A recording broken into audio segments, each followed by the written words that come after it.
Hi friends, welcome to ಗೃಹಿಣಿ channel. Bharati ಮತ್ತು ಭಾರತೀಯ ವಂದನೆಗಳು ನಿಮ್ಮೆಲ್ಲರಿಗೂ ನಮಸ್ಕಾರಗಳು, ನಮ್ಮಿಬ್ಬರು ನಮಸ್ಕಾರಗಳು. ಇವತ್ತು ನಾನು ಇದು ಮಾಡ್ತಿರುವಂಥದ್ದು ವಿಡಿಯೋ 4ನೇ ವಿಡಿಯೋ. ಸೊ ನಾನು ಎಲ್ಲ ವಿಡಿಯೋಗಳಲ್ಲೂ ವ್ರತಗಳನ್ನು ಮಾಡೋದ್ರ ಬಗ್ಗೆ ಹೇಳ್ಕೊಡ್ತಾ ಇದ್ದೀನಿ. ಅದ್ರ ಮಧ್ಯೆ ಸಣ್ಣ ಪುಟ್ಟ ಬೇರೆದನ್ನು ಕೂಡ ಮಿಕ್ಸ್ ಮಾಡ್ತಾ ಇದ್ದೀನಿ. ಇವತ್ತು 16 ಸೋಮವಾರದ ಲಿಂಗದ ಒಂದು ಇದನ್ನು ನಾನು ವ್ರತವನ್ನು ಹೇಳ್ತಾ ಇದ್ದೀನಿ. ಇದು ತುಂಬ ಶಕ್ತಿಯುತವಾದಂತಹ ಒಂದು ವ್ರತ. ಇದು ಮಾಡಬೇಕು ಅಂತಂದರೆ ಎಲ್ಲರೂ 16 ಸೋಮವಾರ ಶ್ರಾವಣದಿಂದ ಹಿಡಿದು ಕಾರ್ತಿಕ್ ಸೋಮವಾರದವರೆಗೂ 16 ಸೋಮವಾರ ಮಾಡ್ಬೋದು. ಇಲ್ಲ ನಿಮ್ಗೆ ಕಾರ್ತಿಕ್ ಸೋಮವಾರದಿಂದ ಶುರು ಮಾಡಿ ನಿಮಗೆ 16 ಸೋಮವಾರ ಮುಗಿಯೋವರೆಗೂ ಮಾಡ್ಬೋದು. ಅದು ಇಲ್ಲಾಂದರೆ ನಿಮಗೆ ಮಧ್ಯದಲ್ಲಿ ತುಂಬ ಕಷ್ಟ ಆಯಿತು ಅನ್ಸಿದ್ರೆ ನೀವು ಮಧ್ಯದಲ್ಲಿ ಬೇಕಾದ್ರೆ ಈ 16 ಸೋಮವಾರದನ್ನು ನೀವು ಯಾವುದೇ ಇದಿಲ್ಲದೆ ಮಾಡ್ಬೋದು. ಮೊದಲು ಹುತ್ತದ ಮಣ್ಣನ್ನು ತಂದು ಅದನ್ನು ನೀವು ಕ್ಲೀನ್ ಮಾಡಿ ಇಟ್ಕೊಂಡು, ಜರಡಿ ಹಿಡಿದು ಕ್ಲೀನ್ ಮಾಡಿ ಇಟ್ಕೊಂಡು ಈ ಥರ ಲಿಂಗನ ನೀವು ಮಾಡ್ಕೋಬೇಕಾಗತ್ತೆ.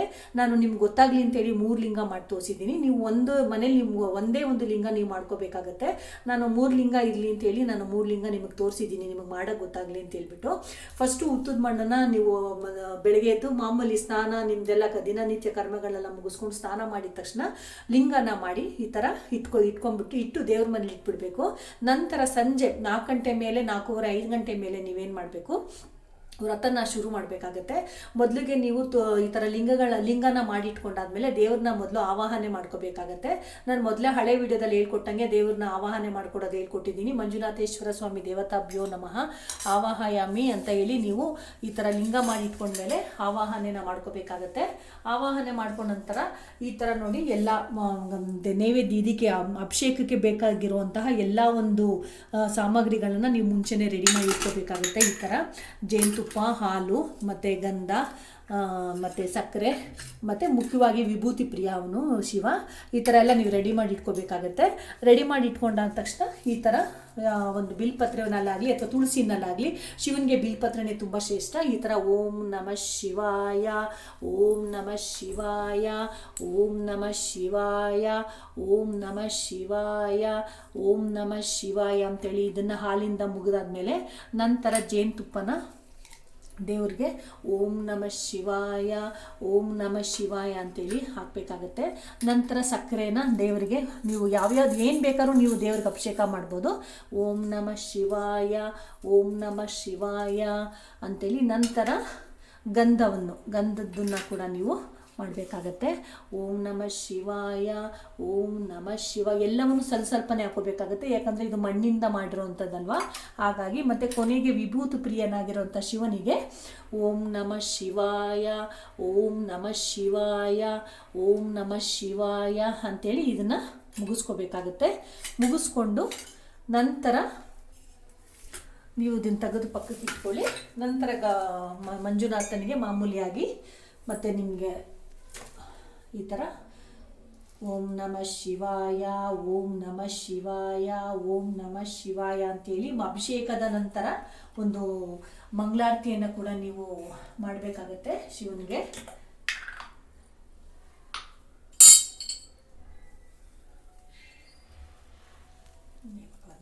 ಈಶ್ವರ ಓಂ ನಮಃ ಶಿವಾಯ, ಓಂ ನಮಃ ಶಿವಾಯ, ಓಂ ನಮಃ ಶಿವಾಯ, ಓಂ ನಮಃ ಶಿವಾಯ ಮಂಗಳಾರತಿಯನ್ನು ಕೂಡ ಮಾಡಬೇಕಾಗತ್ತೆ.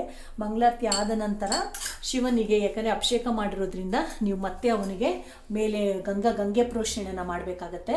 ಯಾಕಂದರೆ ಅಭಿಷೇಕದ ನೀರಲ್ಲೇ ನೀವು ಮತ್ತೆ ಹೂವು ಹಾಕೋಂಗಿಲ್ಲ. ಗಂಗೆ ಪ್ರೋಕ್ಷಣೆಯನ್ನು ಮಾಡಿದ್ಮೇಲೆ ನೀವು ಈ ಥರ ಗಂಗೆ ಪ್ರೋಕ್ಷಣೆಯನ್ನು ಮಾಡಿಕೊಂಡು ನಂತರ ಮತ್ತೆ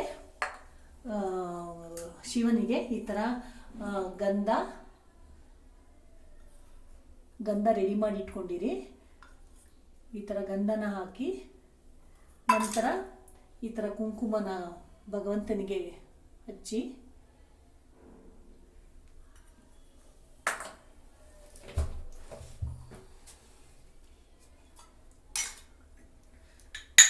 ಹಚ್ಚಿದ ನಂತರ ತಿಳ್ಕೊಳ್ಳಿ, ಮೊದಲು ಯಾವಾಗಲೂ ಅಷ್ಟೇ ಶಿವನ ಈ 16 ಲಿಂಗದ ಪೂಜೆ ಮಾಡಬೇಕಾದ್ರೆ ಶಿವನಿಗೆ ಬಿಳಿ ಹೂವು ತುಂಬ ಅತ್ಯಂತ ಶ್ರೇಷ್ಠವಾದ್ದು ಮಲ್ಲಿಗೆ ಹೂವು ಇರ್ಬೋದು, ಅಥವಾ ಕಾಕಡ ಹೂವು ಇರ್ಬೋದು, ಅಥವಾ ಶಾಮಂತಿಗೆ ಇರ್ಬೋದು, ಅಥವಾ ಕಣಗ್ಲೆ ಒಂದೇ ಎಳೆದು ಕಣಗ್ಲೆ ಇರ್ಬೋದು, ಯಾವುದೇ ಇರ್ಬೋದು. ಒಂದು ಬಿಳಿ ಹೂವನ್ನು ನೀವು ಶಿವನಿಗೆ ಹಾಕಿದ್ರೆ ಅದು ತುಂಬ ಶ್ರೇಷ್ಠ, ಭಗವಂತನಿಗೆ ಅದು ತುಂಬ ಪ್ರಿಯವಾದದ್ದು. ನಂತರ ನೀವು ಮಾಮೂಲಿ ಹೂವುಗಳನ್ನ ದೇವರಿಗೆ ಹೂವನ್ನು ಹಾಕ್ಕೊಂಡು ನೀವು ಮಾಮೂಲಿ ನಿಮ್ಮಲ್ಲಿ ಇರೋತಕ್ಕಂಥ ಹೂವುಗಳನ್ನ ಹಾಕಿ ಅಥವಾ ಬಿಳಿ ಹೂವುಗಳನ್ನ ಜಾತಿ ಯಥೇಚ್ಛವಾಗಿ ಹಾಕಿ, ಯಾವುದು ಸಿಗಲಿಲ್ಲ ಅಂದರೆ ಎಕ್ಕದ ಎಲೆ ಕೂಡ ಹಾಕ್ಬೋದು. ಮತ್ತು ಬಿಲ್ಪತ್ರೆ ಕೂಡ ಅರ್ಚನೆ ಮಾಡ್ಬೋದು. ನೀವು ಬಿಲ್ಪತ್ರೆಲಿ ಕೂಡ ಅರ್ಚನೆ ಮಾಡ್ಬೋದು. ಭಗವಂತನಿಗೆ ಬಿಲ್ಪತ್ರೆ ತುಂಬ ಇಷ್ಟ ಆಗುತ್ತೆ. ಮತ್ತು ಸಾಧ್ಯವಾದಷ್ಟು ಬಿಳಿ ಹೂವಿನಿಂದ ದೇವರಿಗೆ ಅರ್ಚನೆಯನ್ನು ಮಾಡಬೇಕಾಗುತ್ತೆ. ಅರ್ಚನೆಯನ್ನು ಮಾಡಿದ ನಂತರ ಬಿಲ್ಪತ್ರೆಯಿಂದ ಕೂಡ ನೀವು ಅಷ್ಟೋತ್ತರ ಇರ್ಬೋದು, ಶಿವನ ಜಪಗಳಿರ್ಬೋದು, ಅವನ ಭಕ್ತಿಗೀತೆಗಳಿರ್ಬೋದು, ಇವನ್ನೆಲ್ಲವನ್ನೂ ಮಾಡಿ ನಂತರ ಶಿವನಿಗೆ ಮಾಮೂಲಿ ನೀವು ಕೊನೆಯಲ್ಲಿ ಏನು ಮಾಡ್ತೀರಾ, ಗಂಧದ ಕಡ್ಡಿಯಿಂದಾಗಲಿ ಮತ್ತು ಮಂಗಳಾರತಿನ ಗಂಧದ ಕಡ್ಡಿಯಿಂದ ಪೂಜೆ ಮಾಡಿ ಮಂಗಳಾರತಿ ಮಾಡಬೇಕಾಗತ್ತೆ. ಮಂಗಳಾರತಿ ಮಾಡೋಕ್ಕೆ ಮುಂಚೆ ದೇವರಿಗೆ ಏನು ಭಗವಂತನಿಗೆ ನೀವು ನೈವೇದ್ಯ ನೈವೇದ್ಯ ಒಂಚೂರು ಕಟ್ ಮಾಡ್ತೀಯಪ್ಪ, ಸ್ಟಾಪ್ ನಾವು ಮರ್ತೇವೆ ಮಾಡ್ಕೊಳ್ಳೋಕ್ಕೆ. ಆಮೇಲೆ ದೇವರಿಗೆ ನೈವೇದ್ಯಕ್ಕೆ ಬಾಳೆಹಣ್ಣು, ನಿಮ್ಮಲ್ಲಿ ಇರೋತಕ್ಕಂಥ ಬಾಳೆಹಣ್ಣು ಮತ್ತು ಕಡಲೆ ಬೆಲ್ಲ, ಮತ್ತು ನಿಮಗೆ ಮಾಡಲೇಬೇಕು ಅನಿಸಿದ್ರೆ ಗೋಧಿನ ಸಣ್ಣ ಉರಿಲಿ ತುಪ್ಪ ಹಾಕೊಂಡು ಹುರಿದ್ಬಿಟ್ಟು ಅದನ್ನು ಹಾಲಲ್ಲಿ ಉಂಡೆ ಕೊಟ್ಟು ಕೂಡ ದೇವರಿಗೆ ನೈವೇದ್ಯ ಮಾಡಿದರೆ ತುಂಬ ಶ್ರೇಷ್ಠ ಅದು. ದೇವ್ರಿಗೆ ನೈವೇದ್ಯ ಮಾಡಿದ್ಮೇಲೆ ಮಹಾಮಂಗಳಾರತಿಯನ್ನು ಮಾಡಿ ನಿಮ್ದು ಏನು ಬೇಡಿಕೆ ಇದೆಯೋ ಅದನ್ನು 16 ಸೋಮವಾರ ನಿಮ್ದೇನು ಬೇಡಿಕೆ ಇದೆಯೋ ಅದನ್ನು 16 ಸೋಮವಾರದೊಳಗೆ ಭಗವಂತ ಮಂಜುನಾಥೇಶ್ವರ, ಧರ್ಮಸ್ಥಳದ ಮಂಜುನಾಥೇಶ್ವರನ ಹೆಸರಲ್ಲಿ ನೀವು ಪೂಜೆ ಮಾಡಿ. ನಿಮಗೆ ಖಂಡಿತವಾಗೂ 16 ಸೋಮವಾರದೊಳಗಾಗಿ ನೀವೇನು ಅಂದ್ಕೊಂಡಿರ್ತೀರೋ ಅದು ನಿಮಗೆ ಕಾರ್ಯಸಿದ್ಧಿ ಆಗುತ್ತೆ. ಇದು ತುಂಬ ವ್ರತಗಳಲ್ಲಿ ತುಂಬ ಶ್ರೇಷ್ಠವಾದ ವ್ರತ ಮತ್ತು ತುಂಬ ಹೆಸರುವಾಸಿಯಾದಂಥ ವ್ರತ ಇದು. ಸಾಮಾನ್ಯವಾಗಿ 16 ಸೋಮವಾರದ ವ್ರತ ಅಂತಂದರೆ ಸಾಮಾನ್ಯ ಎಲ್ಲರಿಗೂ ಗೊತ್ತಿರುತ್ತೆ. ತುಂಬ ಸಿಂಪಲ್ಲಾಗಿ ನಾನು ಇದನ್ನು ನಿಮ್ಗೆ ಹೇಳ್ಕೊಡ್ತಾ ಇದ್ದೀನಿ.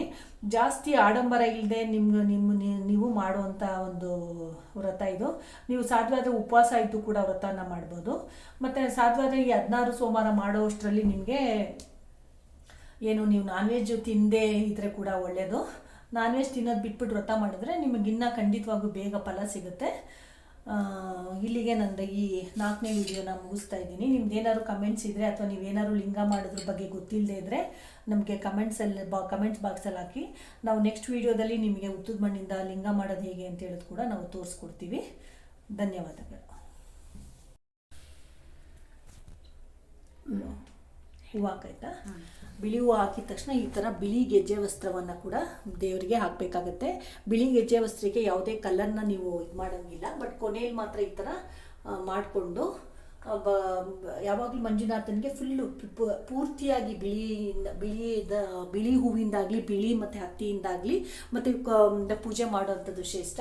ಮತ್ತು ಕೊನೆಯಲ್ಲಿ ನೀವು ಬಿಳಿ ಅಕ್ಷತೆಯನ್ನು ಕೂಡ ದೇವರಿಗೆ ನಾವು ಕೊನೆಯಲ್ಲಿ ಸಾಷ್ಟಾಂಗ ನಮಸ್ಕಾರ ಮಾಡಬೇಕಾದ್ರೆ ಏನು ಅಕ್ಷತೆ ಹಾಕ್ತೀವಿ ಅದ್ರ ಬದಲು ಈ ಥರ ಬಿಳಿ ಅಕ್ಕಿನ ದೇವರಿಗೆ ಈ ಥರ ಅಕ್ಷತೆನ ಹಾಕಿ ನಿಮ್ಮ ಬೇಡಿಕೆಯನ್ನು ನೀವು ಕೇಳ್ಕೋಬೇಕಾಗತ್ತೆ.